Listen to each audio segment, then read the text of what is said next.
তোরা কি বলতে পারবি কোন দেশে শুধু গোলাম তৈরি হয়?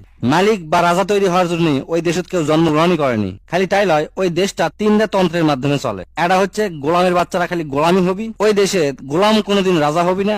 আর এটা হচ্ছে পীরের বাচ্চারা সব পীর হবি, পীরের মুরিদরা কখনো পীর হতে পারবি না।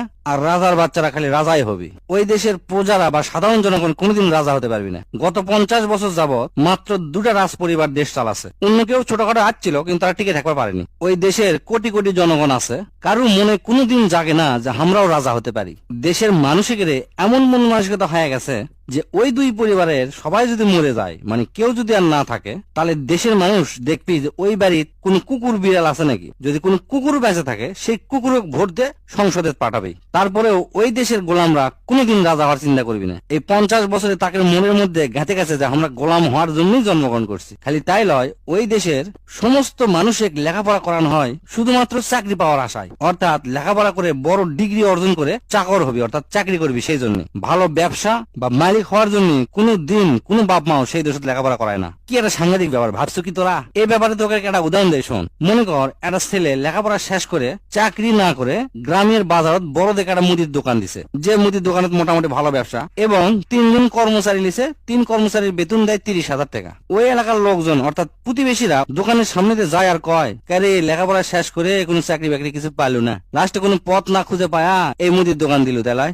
অথচ ওরা কোনোদিনও ভাবেনি যে এই মুদির দোকান দিয়ে 3 জনক চাকরি দিছে, 3 জনক 30,000 টাকা বেতন দেয়। অর্থাৎ সেই দেশের লোকজন যদি এই মুদির দোকানদার কোন মুদির দোকানের যদি চাকরি পাইলনি 10,000 টাকা দামের, তাহলে এলাকার লোকেরা সবাই তাকে সম্মান করত। চাকরি করে মাসে বেতন পায় 10,000 টাকা। কি সাংঘাতিক ব্যাপার! ওই দেশের লোকেরা 50 বছর ধরে এমন কালচারে অভ্যস্ত যে তারা কখনোই মাথার মধ্যে নিয়ে আসে না যে আমরা কোনো দিন রাজা হতে পারবো, মালিক হতে পারবো। চাকরি করলেই সম্মান, চাকর হলেই সব। ও আরেকটা কথা, ওই দেশের ছেলেপেলে লেখাপড়ার পাশাপাশি চাটাচাটি শিখায়। তাকে মনের মধ্যে সব সময় চিন্তা যে ওপর লেভেলের লোকে পা চাটলেই আমার ইনকাম হবে, আমি বড় পোস্টে যেতে পারবো।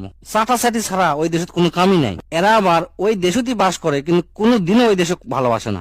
যাই ক্ষমতা আসে তাই টাকা লুটপাট করে চলে যায়। দেশের যে কি ক্ষতি হচ্ছে সেটা একবারও চিন্তা করে না। আর এই 50 বছর যাবৎ ওই দেশের প্রতিটা জনগণ জানেই যে ভোট দিলেই ওই নেতা কি করবি, তারপরও ভোট দেয়। কারণ সবার অভ্যাস গোলাম হয়ে থাকা। আর যার মিচ্ছে না টাকা আছে তার ছোলক বিদেশ পাঠিয়ে দেয়, সেই ছোল আর কোনোদিন দেশত আসে না। এক কথায় ওই দেশতি থাকে, ওই দেশতি খায়, ওই দেশতি কামাই করে, কিন্তু ওই দেশক এক বিন্দু পরিমাণ ভালোবাসে না। দেশের প্রতি কারো এক বিন্দু মায়া নাই, মমতা নাই, নাই কোনো টান।